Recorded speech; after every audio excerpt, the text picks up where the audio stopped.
Good afternoon. My name is Greg Hickox. I'm representing the Osceola Chamber of Commerce. I'm president this year. Today we invited those who have stepped forward to run for the Village of Osceola for this year's elections. As a reminder, the polls will open at 7 a.m. on April 2nd and close at 8 p.m. And this year, for a first time, the ballots will be casted at the new Discovery Center. The Osceola Chamber of Commerce has over 150 businesses that it represents and over 200 employees. Our interests are mainly about creating a vibrant area of business so businesses can grow and thrive.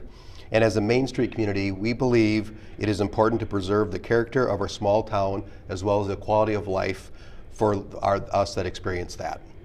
The questions I'm about to ask today are then naturally focused on business and a thriving and vibrant downtown and industrial park. So today we have with us Bob Schmidt, who is running again for election. You stepped in year and a half ago. Yep. So you're running again. So we just have a few questions we'd like to ask Bob. So Bob, welcome. And so we'll start off. And Bob, what are your favorite places to spend time in Osceola?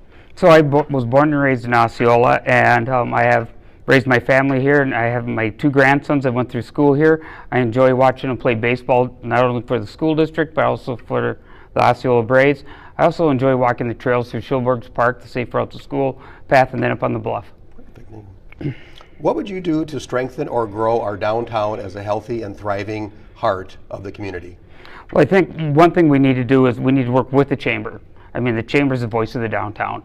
They spend almost every day working on how to grow that stronger. As a village board member, all we can do is support them and try and work with them on getting new businesses coming to Osceola. All right. What are your plans for involving residents and business owners in planning for the future of our community? Well, I think one of the things we need to do is we've had a strong core of people that have helped shape our community right now, but it's a few people. What we need to do is we need to get all of our residents involved. I want to see more residents get involved. It's too easy to get on social media and talk about politics and how to shape our community. We need to get them involved in all the committees that are for the village board and also all the volunteer groups. So I want to see our residents take a more active role.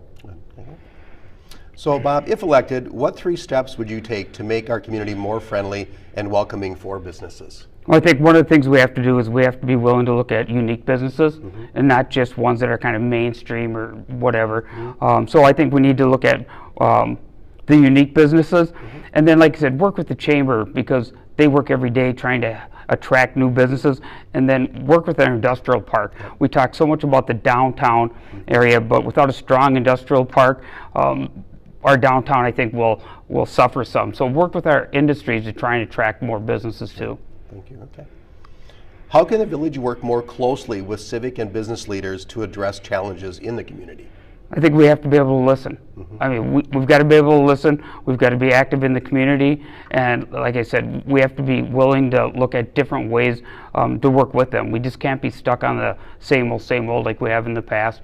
We've got to be willing to work with them to try and attract whatever businesses we can. Okay, great. Thank you. Well, Bob, on behalf of the Chamber of Commerce, we'd like to thank you for taking time today to give us a chance to meet you a little bit more, and then the residents of Osceola as well. So again, thank you very much, and good luck to you. Thank you.